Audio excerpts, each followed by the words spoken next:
In the book of Genesis chapter 25 verse 21, the word of God says, Isaac pleaded with the Lord on behalf of his wife because she was unable to have children.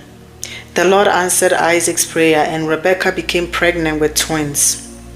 When you go back, you see that Abraham and Sarah also had that same problem where Sarah was unable to conceive for a long period of time. And now we see here that Isaac and Rebekah was also having that same issue. Sometimes the area of our promise, God promised Abraham that you will be a father of to many nations, and in order to be that, you need to conceive and have a child in order to even for that promise to be fulfilled. But he was not having kids. He said to God, I don't even have a child. But later on, God gave him Isaac. Sometimes in our life, the area of our promise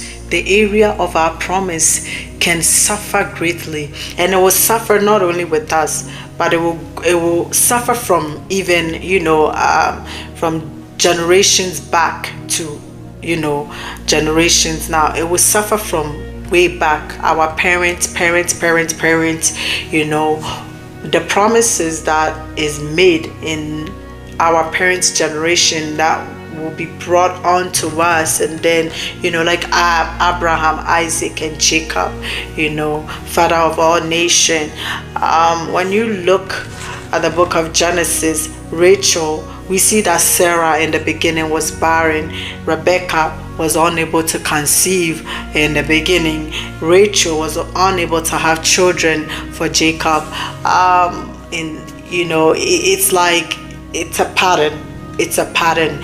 And the funniest thing about this pattern is that God has promised Abraham that I'll make you the father of all nations, meaning that when you give birth to Isaac should be able to have babies easily, and Jacob should be able to have babies easily. But then when you read the Bible, it tells us that Isaac's wife Rebecca was unable to conceive from the beginning, and also Rachel was unable to conceive, to have children in the beginning. And so when God's promise, the promise is released, all this is going on, it may seem as if the promise will never be fulfilled. The promise that God made to our ancestors that is supposed to, write on to us will never be fulfilled. Looking at how, generation after generation, everybody is suffering, barrenness or unable to conceive. You may shift into a mindset of this is never going to happen. A mindset of doubt, is God's promises ever going to be fulfilled?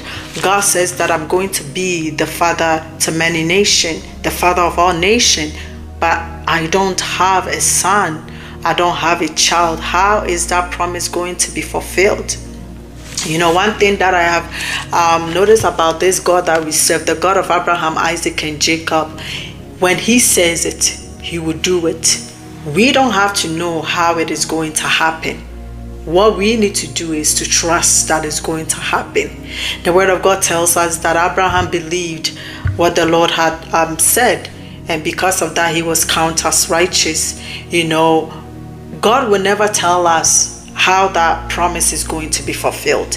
He will never, school us on his route to how it is going to be fulfilled, but he will make it happen.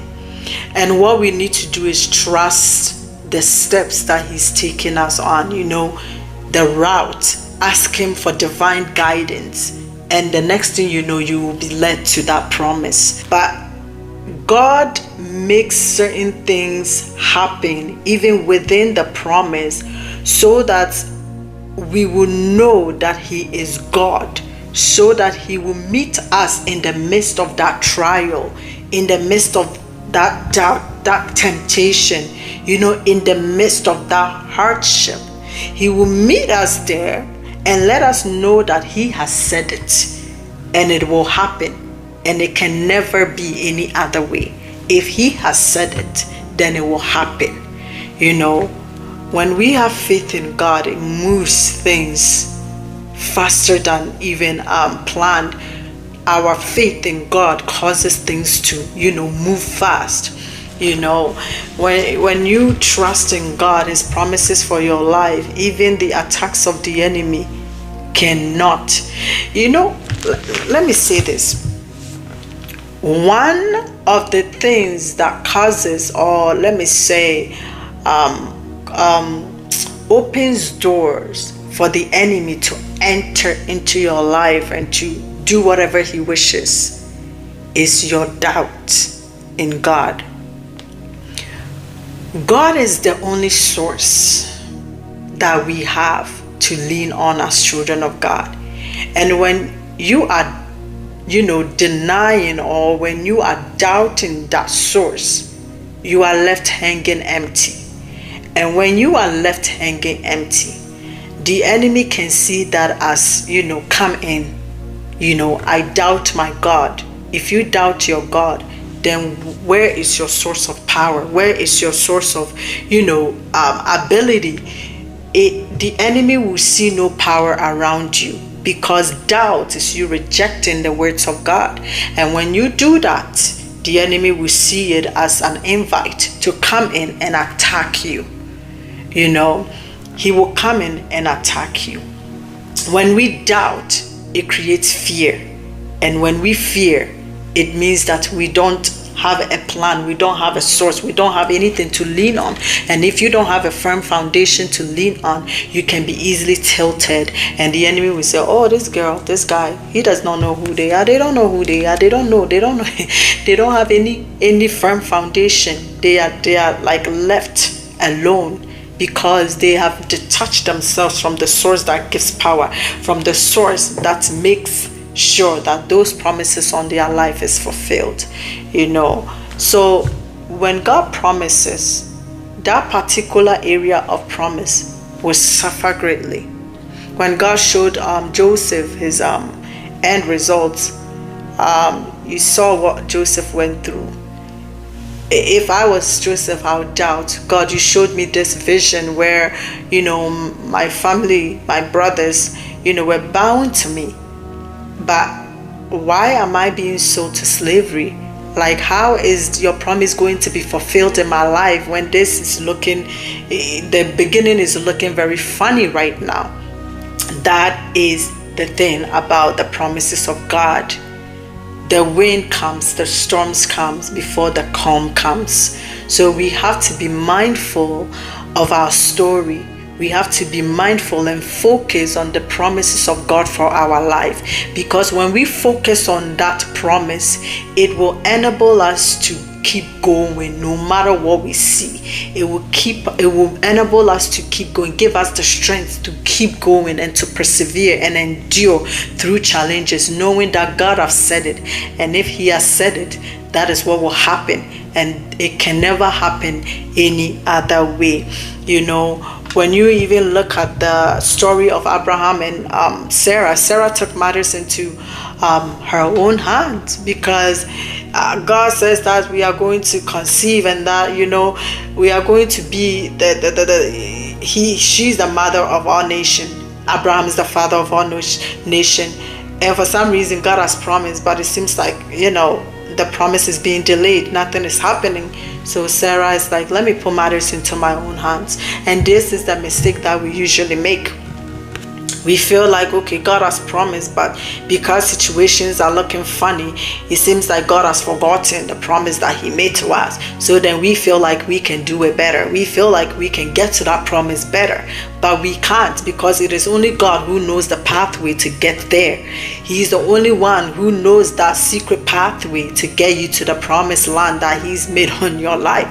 And that was the mistake that Sarah made, giving her servants to her husband, thinking that, okay, if I put matters into my own hands, then things will move on quickly. We do not know why even certain things are delayed in our life. They could be delayed for our own good. They could be delayed because if it was not delayed, then what we will encounter will prevent us from even getting to our promised land. We just need to trust God. We need to stay still and know that he is God. We need to stay still and trust him and know that what he has said, he will bring it to completion. Not any attacks of the enemy, not any storms of life can derail the promises of God for your life. And this is what we need to focus on when situations are looking very mighty than even the promise of God in our life. We should still stand firm and say that no, God has said it, and that is what will happen. And I am waiting for the time when he will make it happen. Some of the questions we need to ask ourselves when God's promises are released on our life is, will we love God more than his promise? Will we love God more than his promise? Abraham was tested in this area. When God has given him that the promise is fulfilled, now Isaac is in the picture. God says, go and sacrifice your son, the only son I promised that I will give to you. Now go sacrifice that son. Will we love the God who gave to us more than the gift itself? That's one thing that we need to ask ourselves. Another thing is, will we trust in him even when there are roadblocks in his word? This is what I was saying earlier. Will we trust in him? Will we stand firm in him? He's the firm foundation, the firm rock on which we stand on. Will we keep going and trust in the promise of his word even when there are roadblocks?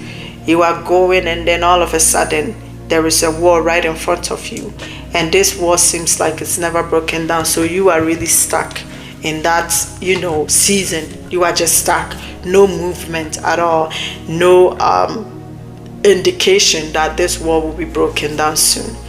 In these moments, will you still trust God, or will you place matters into your own hands like Sarah did? Will you keep going? Will you keep depending on God, knowing that he will fulfill the promises that he's spoken on your life? These are things that we need to ask ourselves as we go through the journeys of life. Child of God, I hope that you are encouraged. Throw away doubt.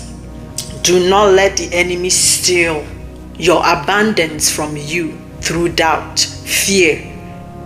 Do not. Trust me.